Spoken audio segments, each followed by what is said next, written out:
کیا آپ جانتے ہیں کہ معروف انقلابی شاعر فیض احمد فیض نے اپنی مشہور نظم ہم جو تاریک راہوں میں مارے گئے کس کے لیے لکھی تھی؟ آئیے آج ہم آپ کو بتاتے ہیں۔ اردو کے عظیم شاعر فیض احمد فیض ان دنوں راولپنڈی سازش کیس کے الزام میں ساہیوال جیل میں قید تھے۔ دوسری عالمی جنگ کے بعد سرد جنگ کا زمانہ تھا۔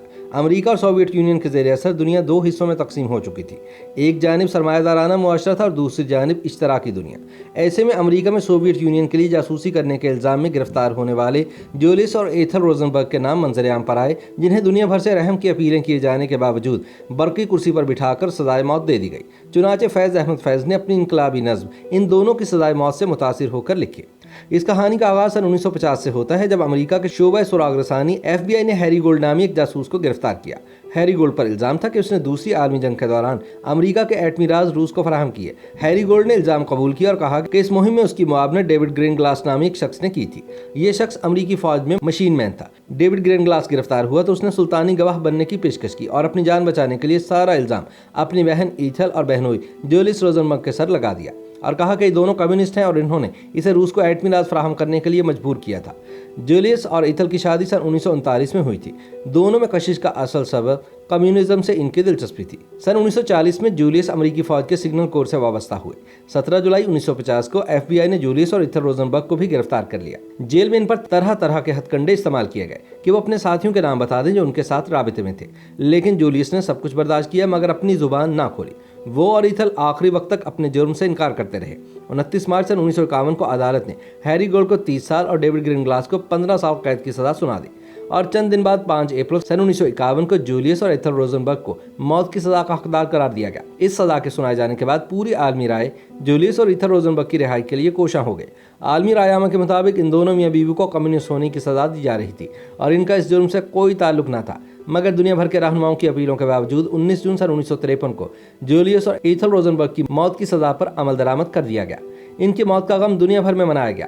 آغا ناصر نے اپنی کتاب ہم جیتے جی مصروف رہے میں لکھا ہے کہ عدالتی کارروائی کے دوران امریکی عوام میں ملزمان کے لیے ہمدردی کے جذبات فروغ پانے لگے۔ اس زمانے میں امریکہ میں کمیونسٹ دشمنی کی زبردست تحریک چلی، جس کے رہنما امریکی سینیٹر جوزف میکارتھی تھے۔ وہ اس بات پر یقین رکھتے تھے کہ دنیا کو امن کا گہوارہ بنانے کے لیے یہ ضروری ہے کہ سوویت یونین کو ختم کر دیا جائے۔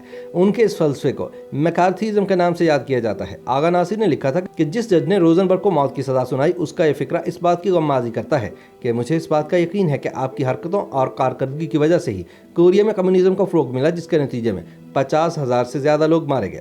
آغا ناصر کے مطابق سزائے موت کے اس فیصلے کو ساری دنیا کے روشن خیال لوگوں نے ایک سنگین فیصلہ قرار دیا۔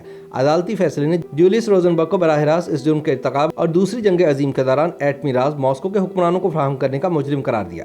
ساتھ ہی ساتھ اس کی بیوی ایتھل کو بھی اس کا شریک جرم قرار دیتے ہوئے موت کی سزا دی گئی۔ دنیا بھر میں اس ناانصافی پر احتجاج کی لہر دوڑ گئی، حتیٰ کہ پاپا روم نے اس فیصلے کے خلاف آواز بلند کی۔ مگر جب آنکھیں آہن پوش ہوں تو انصاف کیسے ممکن ہے؟ اس جوڑے کو ایک صبح امریکہ کے ایک زندان میں برقی کرسیوں پر بٹھا کر ہلاک کر دیا گیا۔ جولیس اور ایتھل روزنبرگ سے امریکہ کی حکومت نے کہا تھا کہ اگر وہ اعتراف کر لیں تو ان کی سزا میں کمی کی جا سکتی ہے، لیکن انہوں نے یہ آفر قبول نہیں کی۔ اردو کے عظیم شاعر فیض احمد فیض ان دنوں راولپنڈی سازش کیس کے الزام میں ساہیوال جیل میں پابند سلاسل تھے۔ جیل میں روزنبرگ جوڑے کے خطوط پر مشتمل ایک کتاب کسی طرح ان تک بھی پہنچی۔ وہ اس سانحے سے بے حد متاثر ہوئے اور 15 مئی سن 1954 کو انہوں نے اپنی وہ مار کا آرا نظم لکھی، جس کا پہلا مصرع تھا ہم جو تاریک راہوں میں مارے گئے۔ فیض کے مجموعہ کلام زندان نامہ میں شامل اس نظم کی تعارفی سطر میں لکھا ہے کہ ایتھل اور جولیس روزنبرگ کے خطوط سے متاثر ہو کر لکھی گئی۔ ادبی ناقدین نے اس نظم کو جولیس اور ایتھل روزنبرگ کا نغمہ مرگ قرار دیا۔ اس سے یہ بات ظاہر ہوتی ہے کہ فیض احمد فیض کے نزدیک اپنے آدرش کے لیے جان قربان کر دینے والوں کی کتنی قدر و منزلت تھی۔ ایک ہفتے بعد 22 مئی سن 1954 کو انہوں نے ایلس فیض کو خط لکھا کہ میں نے روزنبرگ جوڑے کے خطوط ایک ہی نشست میں پڑھ ڈالے، اگرچہ بار بار دل زیادہ بھر آیا تو کتاب ہاتھ سے رکھنا پڑی۔